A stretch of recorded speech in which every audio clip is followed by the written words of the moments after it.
সালাম আলাইকুম গাইস। এই যে মূলা দিই, ফুলকপির ডান্ডি দিই, টমেটো দিই, পেঁপে দিই, মুসুর ডাল দিয়ে সবজি রান দিয়ে।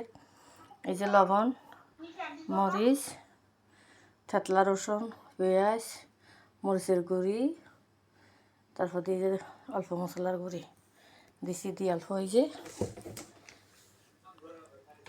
তেল, অল্প কাঁচা তেল দিছি, কিন্তু ভালো করে মাখি চুলার উপর বইয়ে দিম। এই যে মশলা ভালো করে একদম চটকালাইছি, অল্প হালকা পানি দিয়ে দিম। দেখা কত বড় মাছ, এখানে বলে কেনার দিই। আজকে মাছের তরকারি আনবো।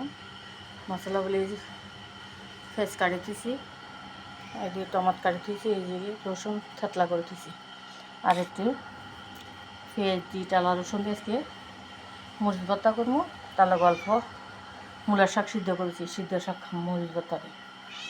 কি সবাই বেশি বেশি লাইক শেয়ার ফলো করবেন, বেশি বেশি লাইক শেয়ার